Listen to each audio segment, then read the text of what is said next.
तो हेलो प्यारे बच्चों, स्वागत है हमारे आज के वीडियो में। जैसा कि आप सबको पता होगा कि आज हमारा हिस्ट्री का चैप्टर 2 का ऑब्जेक्टिव चलेगा, यानी क्लास 12th हिस्ट्री का जो चैप्टर 2 है, राजा, किसान और नगर, इसका ऑब्जेक्टिव चलेगा। आज हम टोटल इसका 70 ऑब्जेक्टिव कराने वाले हैं। एकदम 70 में 70 ऑब्जेक्टिव चलेगा। आप सभी को बता दें कि दूसरा चैप्टर से जो भी ऑब्जेक्टिव सवाल अगर पूछना होगा तो आपको इसी 70 ऑब्जेक्टिव के अंदर से पूछेगा। इससे बाहर एक भी ऑब्जेक्टिव नहीं आएगा प्यारे बच्चों। तो चलिए अब हम लोग सीधा स्टार्ट करते हैं अपने ऑब्जेक्टिव चैप्टर 2 का। और जो भी मित्र हैं, सबसे पहले अपने मित्रों के पास भी शेयर कर दीजिएगा ताकि उनको भी क्या मिल जाए, ऑब्जेक्टिव मिल जाए दूसरा चैप्टर का। तो देखिए प्यारे बच्चे, यहाँ पर पहला सवाल क्या कह रहा है। पहला सवाल कह रहा है क्षेमेंद्र की रचना कौन सी है। क्या बोला? क्षेमेंद्र की रचना कौन सी है? तो मुद्रा राक्षस, अर्थशास्त्र, बृहत कथा मंजरी या फिर कथा कशी सीरत। तो देख लीजिए पहला नंबर का आंसर क्या हो जाएगा हमारा। पहला का आंसर हो जाएगा सी नंबर, यानी बृहत कथा मंजरी किसकी रचना है प्यारे बच्चों? क्षेमेंद्र की रचना है बृहत कथा मंजरी, याद रखिएगा। बढ़ते हैं दूसरा नंबर सवाल में। तो दूसरा नंबर सवाल देख लीजिए, 2014 में पूछा हुआ ही सवाल है। यहाँ देखिए 2014 में पूछा सवाल है कि इंडिका किसकी पुस्तक है। तो इंडिका पुस्तक है हमारे मेगास्थनीज के द्वारा, जो क्या है, एक विदेशी यात्री थे, यूनान के राजदूत हैं। सेल्यूकस निकेटर यूनान के राजा थे ना, उसी के राजदूत थे मेगास्थनीज। तो यहाँ पर तीसरा नंबर सवाल देखिए क्या कहा जा रहा है। कहा जा रहा है किस गुप्त शासक को लिच्छवी दोहित्र कहते हैं। मतलब किस गुप्त शासक को लिच्छवी दोहित्र के भी नाम से भी जाना जाता है। तो समुद्रगुप्त को हम लोग क्या कहते हैं प्यारे बच्चों? लिच्छवी दोहित्र भी कहते हैं, याद रखिएगा सभी प्यारे बच्चे। बढ़ते हैं चौथा नंबर सवाल पर। तो देखिए चौथा नंबर सवाल हमारा क्या है। तो चौथा नंबर सवाल कह रहा है गुप्त काल में हस्ती सेना का प्रधान को क्या कहते थे। यानी हस्ती सेना गुप्त काल में था, तो उस समय हस्ती सेना को क्या कहते थे? तो कहते थे महापिलुपति। ऑप्शन नंबर सी, महापिलुपति कहते थे गुप्त काल के हस्ती सेना के प्रधान को, याद रखिएगा प्यारे बच्चों। अब यहाँ देखिए पाँचवा नंबर सवाल क्या कह रहा है कि निम्न में महिला संत थी। 2019 और 2021 में पूछा वही सवाल है।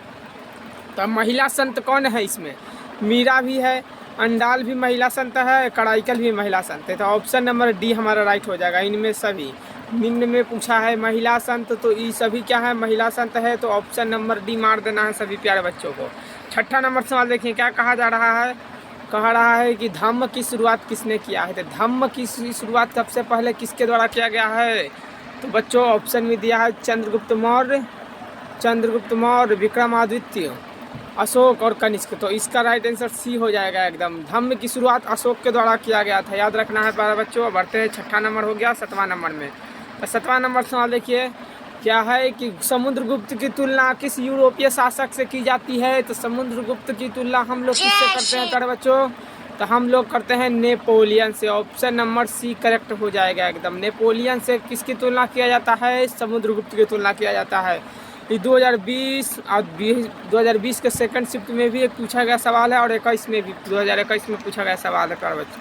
हम सभी वैसे ऑब्जेक्टिव लेके आए हैं ना जो हर साल पूछा जाता है, क्योंकि बिहार बोर्ड में सवाल क्या होता है, रिपीट होता है, हर साल रिपीट होता है। 50% से ज़्यादा सवाल लगता है रिपीटिंग रहता है हर साल में से।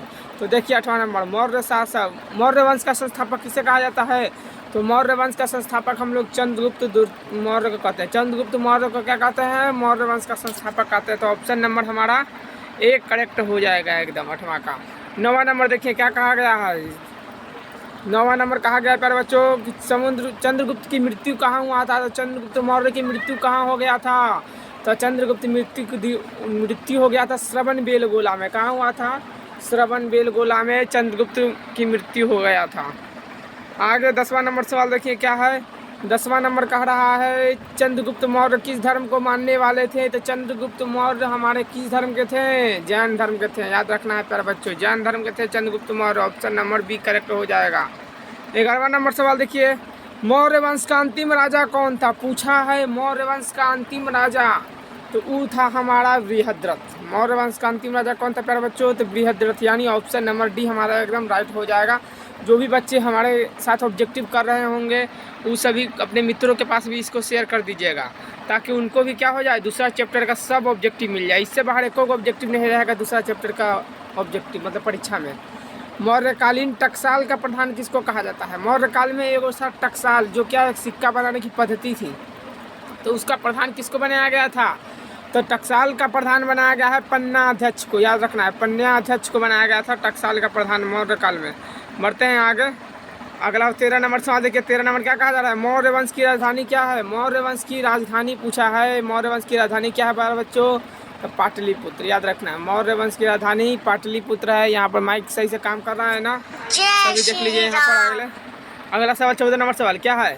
14 नंबर सवाल कह रहा है मौर्यकालीन कलिंग राज्य कहाँ है? तो कलिंग राज्य हमारा कहाँ है बच्चों? कलिंग उड़ीसा में है, याद रखिएगा। कलिंग कहाँ है? उड़ीसा में है। कलिंग उड़ीसा का प्राचीन नाम भी है, इसको कहते हैं, और ये उड़ीसा में स्थित है।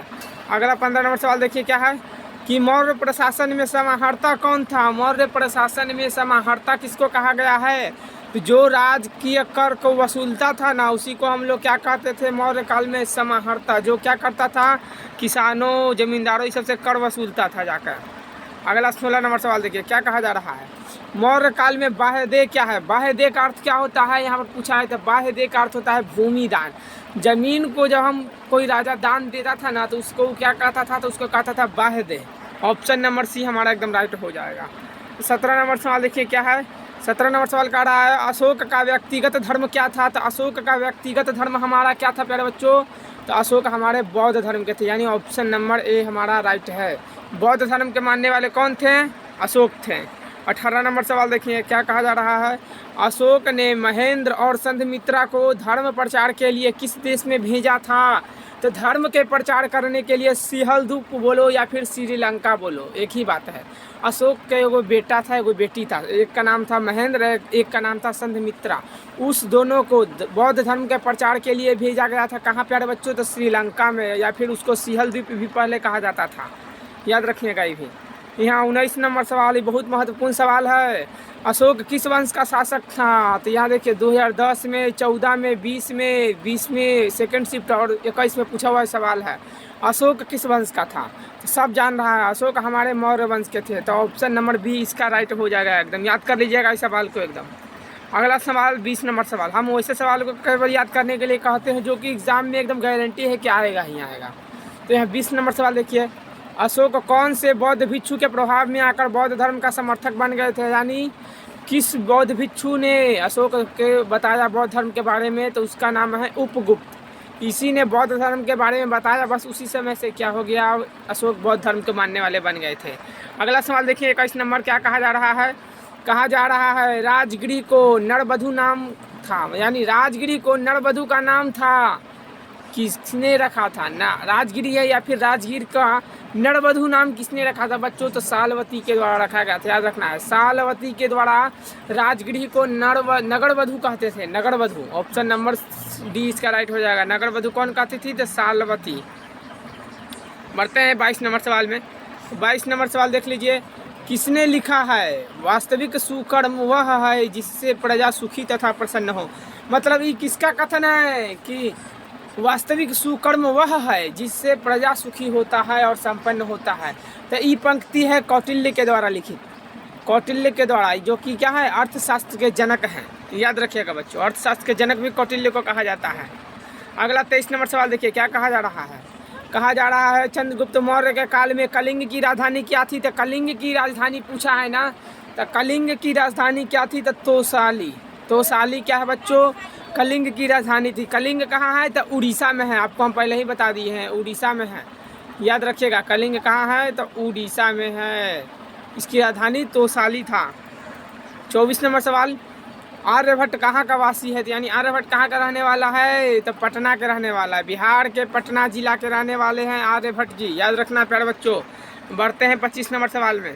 तो 25 नंबर सवाल हमारा क्या कह रहा है कि द्वितीय नगरीकरण के नगरों को क्या कहा जाता है? यानी द्वितीय नगरीकरण के लोगों को क्या कहते थे? तो लौहयुगीन नगर के नाम से भी जाना जाता था।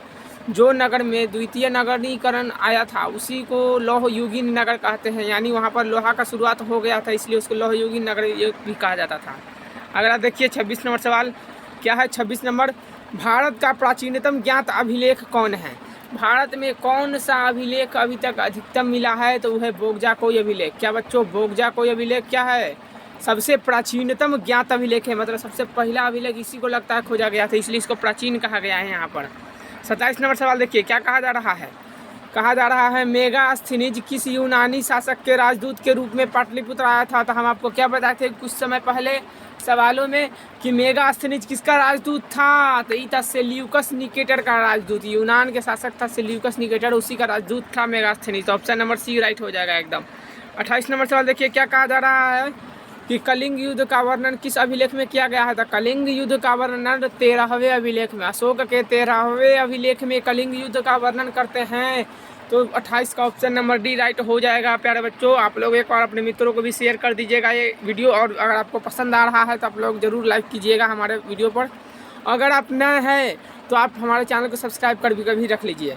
तो देखिए 29 नंबर सवाल, चीनी यात्री फाहियान किस शासक के काल में भारत आया था। तो फाहियान किसके समय आया था। तो चंद्रगुप्त द्वितीय के समय आया था, याद रखिएगा। चंद्रगुप्त द्वितीय के समय कौन आया था पूछ देता है, उल्टा कभी कभी पूछ देता है। तो आया था फाहियान, याद रखिएगा एकदम। 30 नंबर सवाल क्या है, मेगास्थनीज किस भारतीय शासक के दरबार में आया था पूछ रहा है। मेगास्थनीज किस भारतीय शासक के दरबार में आया था। तो चंद्रगुप्त मौर्य के दरबार में आया था, यानी ऑप्शन नंबर सी हमारा करेक्ट हो जाएगा। प्यारे बच्चों, अगला देखिए क्या कहा जा रहा है। अगला सी नंबर हो गया 31 नंबर सवाल। 31 नंबर सवाल, किस अभिलेख में सती प्रथा का उल्लेख किया गया है, यानी सती प्रथा का वर्णन कौन से अभिलेख में है। तो एरन अभिलेख, ऑप्शन नंबर बी, यानी एरन अभिलेख में सबसे पहले सती प्रथा के बारे में बताया गया है बच्चों। अब आगे देखिए 32 नंबर सवाल। 32 नंबर सवाल, जो भी बच्चे हैं अगर ये क्लास का नोट्स चाहते हैं तो हमारे टेलीग्राम ग्रुप का लिंक अभी नीचे दिया है, क्लास 12 के बच्चों के लिए है, वहाँ पर जाकर आप लोग ज्वाइन हो सकते हैं। वहाँ पर इसका PDF मिल जाएगा पूरा बढ़िया से, क्योंकि वीडियो से भले आपको तनी समझ में कम आ रहा है, लेकिन PDF आप पढ़िएगा 2-3 बार तो आपको पूरा रटा यानी याद हो जाएगा। तो 32 नंबर, वान भट्ट की रचना कादम्बरी किस शासनकाल में आया था। कादम्बरी किसके शासनकाल में आया था प्यारे बच्चों। तो कादम्बरी है यहाँ पर हमारा क्या हो जाएगा 32 नंबर सवाल का ऑप्शन नंबर डी, हर्षवर्धन के शासनकाल में आया था। कादम्बरी यानी वान भट्ट की रचना कादम्बरी में किसका शासनकाल बताया गया है। तो हर्षवर्धन का, याद रखना प्यारे बच्चों। यहाँ पर हमारा लाइन कट चुका है, तो बढ़ते हैं आगे। 33 नंबर सवाल।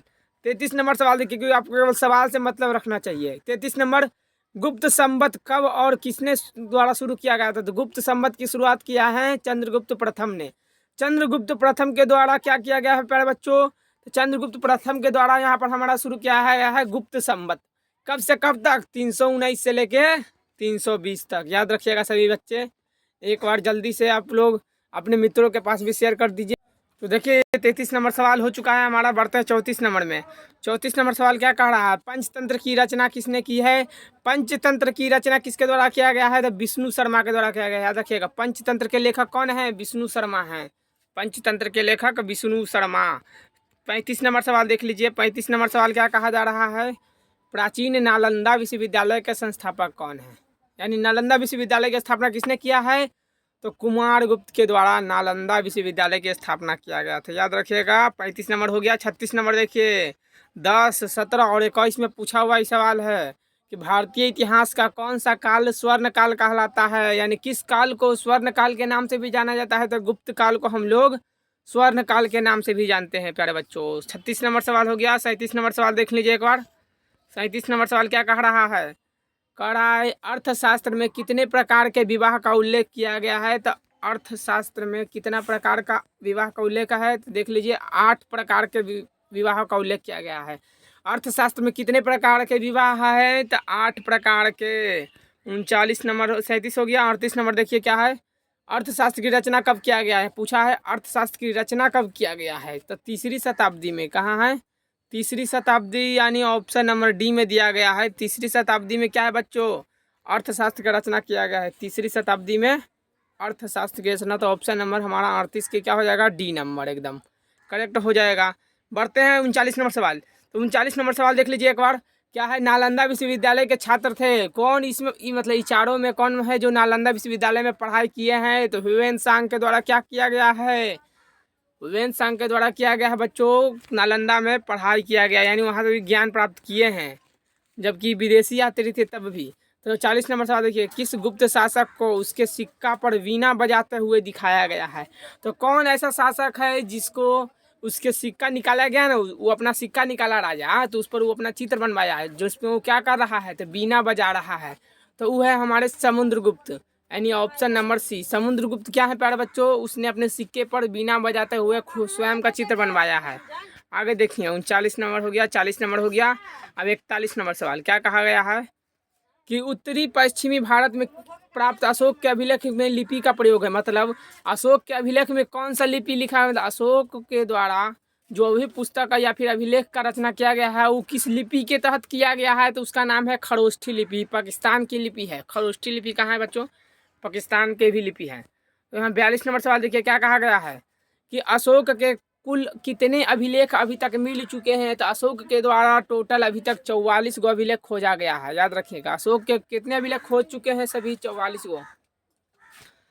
अभी तक टोटल उतना ही मिला है, इसलिए अभी आगे भी खोज जारी है। तो 43 नंबर सवाल देखिए क्या कहा जा रहा है, अशोक के द्वारा प्रचारित बौद्ध धर्म कहाँ प्रचलित नहीं हुआ। मतलब अशोक के द्वारा जो भी बौद्ध धर्म निकाला गया ना वो कहाँ पे नहीं फैल पाया था, तो ब्रिटेन में नहीं फैल पाया था बौद्ध धर्म। काहे कि वहाँ ईसाई धर्म के लोग रहते थे, इसलिए वो सब उतना ज़्यादा इस सबको रिस्पॉन्स नहीं दिए। 44 नंबर सवाल, जीवक ने वैद्य की शिक्षा कहाँ से प्राप्त किया था। तो जीवक ने वैद्य की शिक्षा यानी वो क्या है, जीवक क्या है, वैद्य है, जो उस समय मतलब डॉक्टर कहते थे उसको, वही कहते हैं। तो ये शिक्षा कहाँ से लिया था जीवक, ये लिया थे उस तक्षशिला विश्वविद्यालय थे। तक्षशिला विश्वविद्यालय में जीवक को क्या मिली है, वैद्य की शिक्षा मिली है। 45 नंबर सवाल देखिए क्या कहा जा रहा है कि जीवक कहाँ का रहने वाला है। तो जीवक कहाँ का रहने वाला था भाई, तो ये है राजगीर, यानी राजगीर, जिसको राजगीर के नाम से भी जाना जाता है, वहीं के रहने वाले थे जीवक। बढ़ते हैं आगे 46 नंबर सवाल। 46 नंबर सवाल हमारा क्या कह रहा है, जीवक की ख्याति किस रूप में किया जाता है। मतलब यहाँ पूछा है जीवक क्या है, व्यापारी है, प्रशासनिक अधिकारी है, वैद्य है, या फिर बौद्ध भिक्षु है। तो हम क्या बोले, जीवक क्या है, वैद्य है, वो डॉक्टर था उस समय का, इसलिए ऑप्शन नंबर सी हमारा एकदम करेक्ट हो जाएगा 46 के। 47 नंबर देखिए क्या कहा जा रहा है, अंग राज्य आधुनिक बिहार के किस जिला में है। अंग अभी किस जिला में है बच्चों, अंग किस जिला में अवस्थित है बिहार के, तो इसका ऑप्शन हो जाएगा डी नंबर। अंग कहाँ है, भागलपुर में है। अंग कहाँ है, भागलपुर में। आगे देखते हैं 48 नंबर। 48 नंबर सवाल क्या कह रहा है, बिंबिसार का संबंध किस वंश से था। तो बिंबिसार का संबंध किस वंश से था, एक और देख लीजिए। तो बिंबिसार था हर्यक वंश से संबंधित, बिंबिसार हर्यक वंश से संबंधित राजा है। आगे बढ़ते हैं 49 नंबर सवाल। 49 नंबर सवाल क्या है, जरासंध का संबंध किस वंश से था। तो जरासंध किस वंश के थे, बृहद्रथ वंश के थे। ऑप्शन नंबर बी एकदम राइट हो जाएगा। बृहद्रथ वंश के कौन थे, तो जरासंध हमारे बृहद्रथ वंश के थे। अगला नंबर सवाल देखिए 49 हो गया। 50 नंबर सवाल। 50 नंबर सवाल, तक्षशिला किस राज्य में है। तो तक्षशिला किस राज्य में है, तो गांधार राज्य में है। गांधार राज्य कहाँ है, तो पाकिस्तान में है, याद रखिएगा। तक्षशिला गांधार राज्य में है, और गांधार कहाँ है, तो पाकिस्तान में चल गया। अब चल गया, पहले भारत में था, अब पाकिस्तान में चला गया है। अगला सवाल देखिए क्या कहा जा रहा है, 51 नंबर, सेल्यूकस ने अपनी पुत्री का विवाह किस राजा से किया था। तो सेल्यूकस के द्वारा पुत्री का विवाह किया गया था चंद्रगुप्त मौर्य से। चंद्रगुप्त मौर्य से सेल्यूकस ने अपनी पुत्री का विवाह किया था, याद रखिएगा बच्चों, वो राजा था उस समय का, गुप्त वंश का राजा। अगला सवाल 52 नंबर, धर्म विजय का उल्लेख अशोक के किस शिलालेख में है। यानी धर्म विजय का उल्लेख कितने अभिलेख में किया गया है, तो 13वें अभिलेख में किया गया है। धर्म विजय का उल्लेख अशोक ने 13वें अभिलेख में किया है, तो ऑप्शन नंबर यहाँ पर 13 हो जाएगा राइट। अगला 53 नंबर सवाल देख लीजिए क्या कहा जा रहा है, कालिदास किसके समकालीन थे बोला है। तो कालिदास किसके जैसे लगते हैं, तो कालिदास को चंद्रगुप्त द्वितीय के समान कहा गया है। ऑप्शन नंबर सी राइट हो जाएगा एकदम। 54 नंबर सवाल देखिए क्या कहा जा रहा है कि भारत का नेपोलियन किस शासक को कहा जाता है। 2013 और 16 में ही पूछा गया सवाल है बिहार बोर्ड का कि भारत का नेपोलियन किस शासक को कहते हैं। तो हम लोग समुद्रगुप्त को क्या कहते हैं प्यारे बच्चों, तो हम लोग कहते हैं भारत का नेपोलियन समुद्रगुप्त को कहा जाता है। अगला 55 नंबर सवाल देखिए। 55 नंबर सवाल क्या कह रहा है, मगध की प्राचीन राजधानी कहाँ है। तो मगध की प्राचीन राजधानी हमारी राजगृह में है। ऑप्शन नंबर बी का करेक्ट हो जाएगा 58 नंबर का, 55 नंबर का।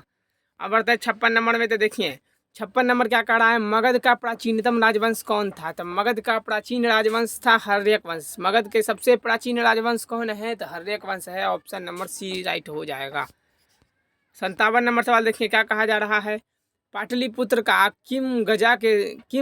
पाटलिपुत्र का किम गजा ने सर्वप्रथम अपनी राजधानी बनाई। मतलब पाटलिपुत्र के राजा ने सर्वप्रथम अपनी राजधानी किसको बनाया था, तो उदाइन के द्वारा। किम देखिए 57 नंबर सवाल क्या कह रहा है, पाटलिपुत्र का किम गजा ने सर्वप्रथम अपनी राजधानी बनाई? तो उदयन के द्वारा बनाया गया था, याद रखना है। ऑप्शन नंबर हमारा सी राइट हो जाएगा 57 नंबर का। इस सवाल में तनी डाउट है, इसलिए आपको इसको सवाल को अगर आए भी तो आपको छोड़ के आगे बढ़ जाना होगा। इस सवाल तनी ज़्यादा घुमा फिरा के दे दिया है। 58 नंबर सवाल देखिए, 58 नंबर क्या कह रहा है? पाटलिपुत्र नगर की स्थापना उदयन ने किस नदी के संगम पर किया है? पूछा है 58 नंबर सवाल की पाटलिपुत्र नगर की स्थापना उदयन के द्वारा किस नदी के संगम पर किया गया है? तो ये जो है ना पाटलिपुत्र कहाँ कहाँ पर बसा हुआ है? तो सोन, गंगा, पुनपुन तीनों नदी के संगम पर ही है पटना, इसलिए ऑप्शन नंबर डी हमारा करेक्ट हो जाएगा। इनमें सभी 15 और 20 में पूछा हुआ सवाल है एकदम। अगला 59 नंबर सवाल, रथ मूसल नामक आक्रामक यंत्र का प्रयोग किस जनपद में किया गया है? तो रथ मूसल शब्द का प्रयोग सबसे पहले हमारे मगध रथमुसल नामक यंत्र का प्रयोग सबसे पहले कहाँ किया गया? तो किया गया मगध में। ऑप्शन नंबर सी, मगध में किया गया है रथमुसल नामक यंत्र का। ये राजा के द्वारा किया जाता था उपयोग लड़ाई के समय। 60 नंबर सवाल, 60 नंबर सवाल, ताम्रलिप्ति बंदरगाह कहाँ है? ताम्रलिप्ति बंदरगाह हमारा बंगाल में है। बंगाल में है, कहाँ है? तो बंगाल में है ताम्रलिप्ति बंदरगाह, याद रखिएगा एकदम। 61 नंबर सवाल, बहुत महत्वपूर्ण सवाल, बहुत महत्वपूर्ण सवाल एकदम। 61 नंबर सवाल बहुत महत्वपूर्ण है प्यारे बच्चों, एक और देख लीजिए। 61 नंबर क्या कह रहा है? इलाहाबाद प्रशस्ति का प्रलेख कौन है? इलाहाबाद प्रशस्ति का लेखक कौन है? तो इलाहाबाद प्रशस्ति यानी लेखक है हरिसेन। हरिसेन के द्वारा लिखा गया है इलाहाबाद प्रशस्ति। ये देख लीजिए बच्चों, 13 में, 15 में, 17 में, 20 में और 21 में पूछा हुआ सवाल है, यानी 26 में एकदम पक्का है कि पूछेगा। तो याद कर लीजिए एकदम, इलाहाबाद पुस्तक मतलब प्रशस्ति पुस्तक के लेखक कौन है? हरिसेन है, हरिसेन। अगला 62 नंबर सवाल देखिए, 62 नंबर सवाल, 62 नंबर सवाल एक और देख लेते हैं। तो 62 नंबर सवाल देख लीजिए, यहाँ पर क्या है कि चाणक्य भारत के किस शिक्षण संस्थान में पढ़े थे? चाणक्य जो है ना भारत के कौन से विश्वविद्यालय में पढ़ाई किए थे? तो तक्षशिला विश्वविद्यालय में पढ़ाई करने वाले कौन है? हमारे चाणक्य हैं। चाणक्य और जीवक भी याद रखिएगा, चाणक्य और जीवक दोनों तक्षशिला विश्वविद्यालय से अपना ज्ञान प्राप्त किए हैं। 63 नंबर सवाल, प्राचीन भारत में उदंतपुरी विश्वविद्यालय कहाँ है? उदंतपुरी विश्वविद्यालय मगध में है। कहाँ है प्यारे बच्चों? तो मगध में है। उदंतपुरी विश्वविद्यालय मगध में अवस्थित है। आगे देखिए क्या कहा जा रहा है। 64 नंबर, 64 नंबर कहाँ रहा है? 64 नंबर की शक संवत की शुरुआत कब से मानी जाती है? तो शक संवत की शुरुआत हुआ है 78 ईस्वी। 78 ईस्वी कहाँ है? ऑप्शन नंबर बी करेक्ट हो जाएगा। 78 ईस्वी में शक संवत की शुरुआत किया गया था। अगला 65 नंबर सवाल क्या है? तो विश्व में पाई जाने वाली पहला धातु किसको कहा जाता है? तो पहला धातु हमारा तांबा हो जाएगा। ऑप्शन नंबर बी राइट हो जाएगा। पहला धातु विश्व में कौन पाया गया था? तांबा मिला था। 66 नंबर सवाल क्या कह रहा है? भारत की सबसे प्राचीनतम लिपि है। भारत की सबसे प्राचीनतम लिपि ब्राह्मणी लिपि को कहा जाता है। ऑप्शन नंबर बी राइट हो जाएगा 66 के एकदम। 67 नंबर सवाल देखिए क्या है। 67 नंबर सवाल, प्राग प्रशस्ति का संबंध किस गुप्त शासक से है? तो प्राग प्रशस्ति का संबंध हमारा समुद्रगुप्त से है। प्राग प्रशस्ति समुद्रगुप्त के द्वारा रचित है। प्राग प्रशस्ति किस गुप्त शासक से संबंधित है? तो समुद्रगुप्त। 68 नंबर सवाल क्या कह रहा है? अपने स्वयं के खर्चा से सुदर्शन बांध की मरम्मत किसने किया था? अपना स्वयं का खर्चा से सुदर्शन बांध की मरम्मत किस राजा के द्वारा कराया गया? तो हो जाएगा रुद्रदमन, यानी ऑप्शन नंबर सी एकदम राइट हो जाएगा। 69 नंबर सवाल देखिए। 69 नंबर सवाल क्या कह रहा है कि अशोक किस वंश का शासक था? था अशोक हमारा किस वंश का शासक था? तो मौर्य वंश का। ऑप्शन नंबर बी करेक्ट हो जाएगा। मौर्य वंश के शासक थे अशोक, याद रखना है। 2020 में पूछा हुआ ही सवाल है। 70 नंबर सवाल देख लीजिए। 70 नंबर, अर्थशास्त्र के लेखक कौन थे? तो अर्थशास्त्र के लेखक कौन है प्यारे बच्चों? तो हमारे हो जाएंगे कौटिल्य। हम एक बार बता भी दिए हैं सवाल। 15, 20 और 21 में पूछल सवाल है कि अर्थशास्त्र के रचयिता किसे कहा गया है? कौटिल्य को कहा गया है। 71 नंबर सवाल देखिए, कलिंग का युद्ध कब लड़ा गया? 261 ईस्वी में, सब जान रहा है। कलिंग का युद्ध 261 ईस्वी में लड़ा गया, यानी ऑप्शन नंबर ए राइट हो जाएगा। कलिंग का युद्ध में कौन लड़ा था? तो अशोक लड़ रहा था। आगे देखिए 72 नंबर सवाल, मुद्रा राक्षस किसकी रचना है? मुद्रा राक्षस के लेखक किसे कहा गया है? तो विशाखा दत्त को कहा गया है प्यारे बच्चों। मुद्रा राक्षस के लेखक यानी विशाखा दत्त के द्वारा क्या लिखा गया है? मुद्रा राक्षस लिखा गया है पुस्तक।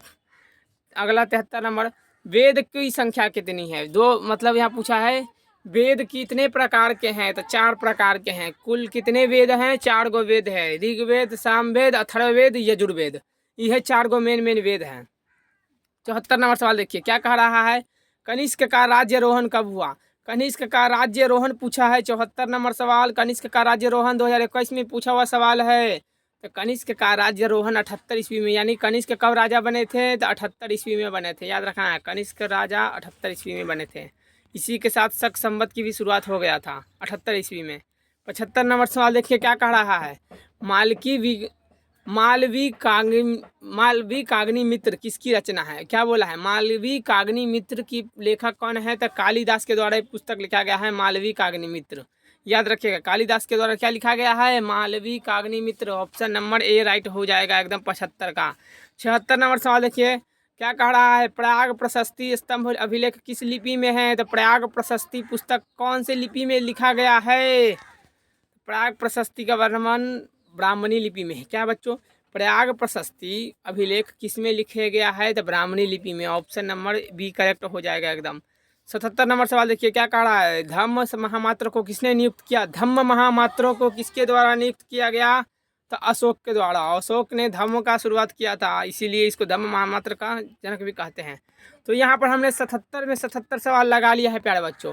अगर आप लोगों को कोई भी सवाल में लगा है कि डाउट है, तो आप लोग हमारे से कमेंट में पूछ सकते हैं। अगर आप नए हैं तो हमारे चैनल को सब्सक्राइब कर लीजिए, और हम इसी तरह आपको पूरा 12th के सभी आर्ट्स के सब्जेक्टों का ऑब्जेक्टिव दे देंगे। तो आप लोग एकदम सब्सक्राइब करके रख लीजिए हमारे चैनल को, और वीडियो को लाइक करना तो ज़रूर नहीं भूलिएगा। चलिए मिलते हैं अगले वीडियो में। अगला बार आपको यानी चैप्टर 3 की हिस्ट्री का लेकर ऑब्जेक्टिव आप लोगों के साथ आएंगे।